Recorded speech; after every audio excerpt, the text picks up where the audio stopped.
selamat datang kembali di channel Babu Jeman. Saya baru pulang kerja dan minggu ini ya dingin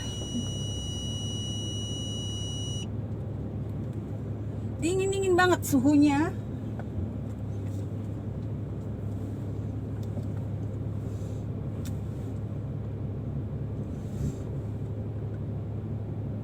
Saya harus mundur ini. Mencapai 0 derajat besok, 0 derajat atau -1 malam atau menjelang pagi gitu ya, karena memang sebetulnya belum masuk musim dingin ya. Kalau bulan-bulan Oktober kan harusnya musim gugur ya, tapi kadang-kadang ya suhunya nggak tentu, kadang-kadang dingin, kadang-kadang panas, jadi tergantung ya. Minggu depannya lagi bakalan lebih hangat gitu ya, sampai ya 13 lah gitu kan, lumayan ya daripada minus itu. Kalau -1 aja kalau hujan jadinya kan jatuhnya jadi salju. Bukan apa-apa ya, saya kan kalau berangkat pagi tuh kalau ada salju bakalan repot ngorekin salju ya, terus bersihin ya kaca-kaca gitu kan dari timbunan salju kalau banyak saljunya ya. Tapi mudah-mudahan tahun ini nggak terlalu banyak saljunya, harapannya, karena saya nggak punya garasi, kita nggak punya garasi, jadi parkirnya di luar, jadi repot banget gitu. Dan jalanan juga susah kan kalau banyak salju, mau lewat atau ngeluarin mobil, jadi itu harapannya. Tapi banyak orang juga yang berharap banyak salju karena buat anak-anak itu seperti magical ya, bisa main salju. Dan kadang-kadang saking ininya bisa sekolah ditutup saking banyak salju misalnya ya, bisa di rumah anak-anak tuh seneng kan.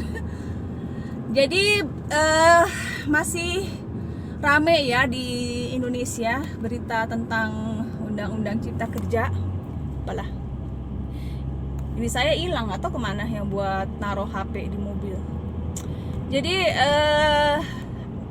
saya sih bisa mengerti ya maksud pemerintah, tapi sebetulnya buat di Indonesia tuh masih susah mau diterapkan ya.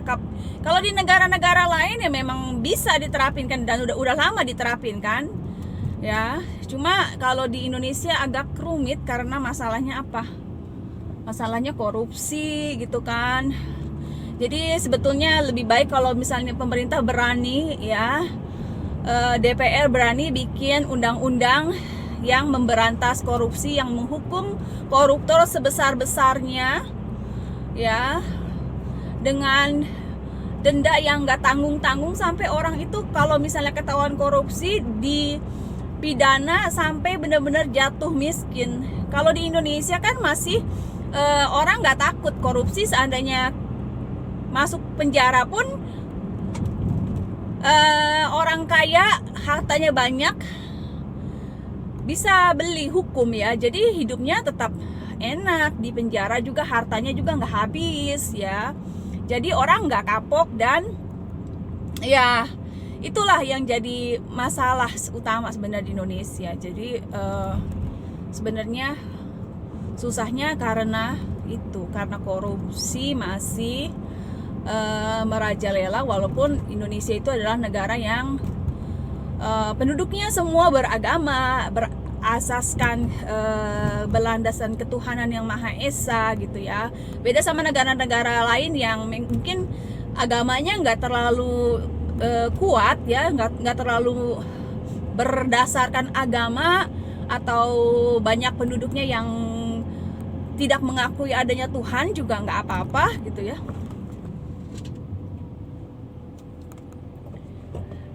Tapi bisa ini orang ya, dia parkir begini, bersihin rumput, dan akhirnya yang dari berlawanan tadi nyerobot. Saya harus ngerem mendadak karena masih dia jalan. Begitu ya, kalau bawa mobil tuh harus selalu siap. Tapi di sini walaupun orang-orang yang tidak taat beragama nggak korupsi besar-besaran kayak begitu, dan bener-bener hukum itu nggak bisa dibeli. Kalau ketahuan ya, seperti pengusaha misalnya ketahuan nyuap, ketahuan menggelapkan pajak, itu bakalan bener-bener didenda, nggak kira-kira sampai orang kapok dan nggak berani macem-macem gitu. Jadi nggak berani melanggar hukum karena hukum benar-benar diterapkan. Jadi itulah susahnya. Jadi mau maju percuma, mau dibikin hukum bagaimana, undang-undang bagaimanapun, kalau tidak dijalankan sama aparat, tidak ada yang berani betul-betul memberantas korupsi. Kalaupun ada yang berani, bakalan dimusuhin, dan bakalan tidak ada partai yang berani, yang mau mendukung ya, karena semua tidak ada satupun partai yang bersih ya dari korupsi. Itu kan kita semua sudah tahu ya. Jadi susah lah mau bagaimanapun, selama korupsi masih merajalela, selama orang-orang menganggap itu sesuatu yang bisa ditolerir ya, baik oleh penegak hukum sekalipun. Hukum itu cuma ya buat orang-orang yang miskin, yang kaya hampir tidak tersentuh karena bisa membeli ya. Itulah masalahnya ya. Pokoknya ribet lah kalau mikirin soal negara. Kita yang penting bisa menjalani hidup sehari-hari, bisa mencari nafkah, itu udah buat kita udah cukup ya. Jadi kita nggak, ya tetap sih kalau saya sih berharapnya negara Indonesia itu bisa berkembang gitu ya, maju, bisa bersaing sama negara lain gitu. Jadi harapan saya begitu ya. Tapi memang bukannya pesimis, tapi melihat kondisi mental gitu ya, dan lemahnya penegakan hukum itu memang bikin kita agak down gitu. Jadi masih bukan salah ini ya, bukan. Jadi kita seringkali menyalahkan asing lah gitu ya, padahal musuh yang sebenarnya, perampok yang sebenarnya itu bangsa kita sendiri gitu. Cuma kita kan udah ini ya, apa mungkin dari dulu kita kan sempat dijajah juga gitu. Kalau zaman dulu kan memang masih barbar ya, masih barbar. Jadi siapa yang kuat gitu, dia yang menang gitu kan, sistemnya penjajahan gitu. Bangsa-bangsa yang kuat itu menaklukkan bangsa-bangsa yang lemah. Itu kan dulu ya, waktu primitif, zaman barbar begitu. Tapi kan sekarang udah lebih beradab gitu ya, kita udah nggak ke situ lagi. Jadi kita fokus sama memperkuat gitu ya, dan memperbaiki tatanan di negara kita sendiri gitu. Bukan lagi kita menyalahkan negara lain gitu ya, padahal sebenarnya dari dalam diri kita sendiri, dari dalam bangsa kita sendiri masih banyak yang harus dibenahi. Kita harus introspeksi dan berusaha untuk fokus ke situ gitu, bagaimana kita memperkuat atau membuat stabilitas dan kualitas manusia yang benar-benar bisa bersaing gitu ya sama bangsa-bangsa lain. Itu dimulai dari mungkin kesadaran bahwa korupsi itu bukan budaya kita ya. Selama korupsi masih jadi budaya kita, itu susah gitu. Jadi nasib kita sebenarnya, saya percaya sudah ada yang ngatur ya. Saya harus cuci rambut ini karena tadi saya harus bersihin ruangan rokok gitu ya, ruangan tempat orang rokok, dan bau banget karena asap rokok ya. Jadi kita sering bilang sama anak-anak kita kan, harus sekolah sungguh-sungguh, rajin belajar gitu. Saya dulu begitu kan, saya berusaha belajar sungguh-sungguh gitu ya. Kalau bisa setiap terima rapot itu ranking 1, maunya begitu supaya saya kalau saya sudah dewasa, saya berhasil jadi orang gitu kan. Ternyata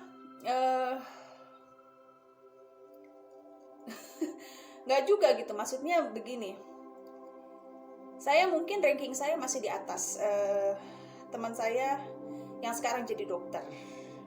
Ya, jadi kalau mau dibilang apakah saya mampu bersaing, ya saya mampu gitu kan, saya mampu, dan seandainya ada biaya mungkin, dan seandainya saya mau gitu ya, mau belajar sampai jadi dokter itu bisa gitu. Tapi saya menyadari saya sebenarnya juga nggak gitu suka belajar terlalu gimana ya. Kalau dulu teman sebangku saya tuh orangnya benar-benar suka belajar, benar-benar suka berusaha gitu, makanya dia berhasil menjadi dokter gitu kan.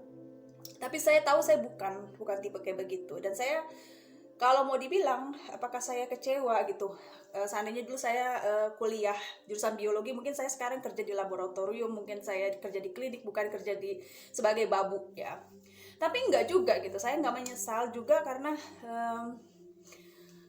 saya tetap happy gitu ya dengan pekerjaan saya sekarang sebagai babu, tetap dibandingkan dulu waktu saya jadi nyonya. Saya punya asisten gitu ya, nggak harus kerja, nggak harus ngebabu, tapi justru sekarang saya lebih bahagia daripada dulu ya. Jadi babu lebih bahagia daripada jadi nyonya. Kenapa bisa begitu? Karena sebenarnya kebahagiaan kita itu bukan ditentukan oleh status gitu ya, pekerjaan gitu, materi. Jadi saya nggak lagi mengejar kayak begitu, gengsi status gitu ya, pekerjaan yang menurut masyarakat itu bergengsi gitu.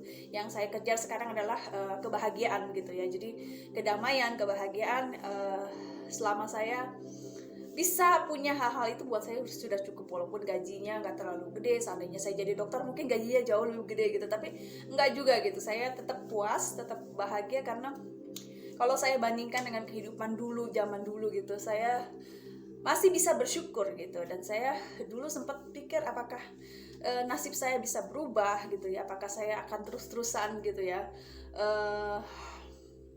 harus hidup bukan pas-pasan sih, kekurangan gitu kan. Tapi saya percaya gitu, siapa saja yang saat ini sedang bergumul dengan masalah ekonomi, kekurangan,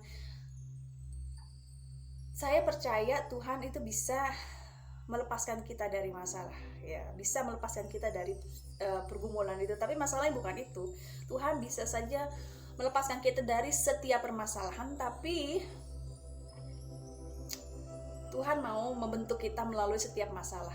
Itu sebabnya Tuhan mengizinkan banyak sekali masalah, pergumulan yang terjadi dalam kehidupan kita, karena Tuhan lebih tertarik dengan perkembangan karakter kita, dengan kepribadian kita, dengan memproses kita, membentuk kita, daripada sekedar menyelamatkan kita dari berbagai masalah ya. Jadi sebetulnya enggak susah buat Tuhan melenyapkan semua pergumulan masalah kita gitu. Tapi masalahnya, kalau kita nggak punya masalah, nggak punya pergumulan, mungkin kita tidak akan bertumbuh dalam iman dan pengenalan kita akan Tuhan. Jadi setiap masalah saya yakin adalah cara Tuhan membentuk dan memproses kita. Jadi saya sih nggak mau juga ya selalu menolong orang dengan harapan bisa melepaskan orang itu dari masalah, tapi saya menghalangi maksud Tuhan ya untuk orang tersebut. Jadi sebetulnya setiap kita harus berurusan dengan Tuhan. Kalau Tuhan mau melepaskan kita dari masalah itu, Tuhan pasti bisa gitu, tanpa campur tangan orang lain. Jadi saya pun dulu begitu ya, saya bergumul setiap kali ada masalah, sampai sekarang, bukan cuma dulu gitu. Tapi saya percaya setiap kali saya punya masalah, kalau Tuhan mau melepaskan saya dari masalah itu, saya datang, saya memohon belas kasihan Tuhan gitu ya, meminta pertolongannya, dan saya melihat pertolongan Tuhan gitu. Saya merasakan dan mengalami gitu ya. Jadi saya percaya gitu ya, semua ini yang saya dapat sekarang, yang saya alami sekarang dalam kehidupan saya, itu semua campur tangan Tuhan ya. Jadi saya yakin siapapun kita, kalau Tuhan mau ya melepaskan kita, mengubah nasib kita, itu Tuhan bisa ya. Jadi gak usah menyalahkan, terus-menerus menyalahkan pemerintah atau menyalahkan orang lain ya. Tetapi bagaimana hubungan kita dengan Tuhan yang pertama? Apakah kita sungguh-sungguh gitu ya, berseru sungguh-sungguh memohon belas kasihannya gitu. Kalau kita mau bangsa kita dipulihkan gitu, bangsa kita berubah, apakah kita juga sungguh-sungguh gitu berdoa buat bangsa kita gitu. Jadi berhenti menyalahkan orang lain, bangsa lain gitu, dan kita harus lihat ke dalam dulu ya. Mungkin ada dosa-dosa yang belum diselesaikan, ada masalah-masalah yang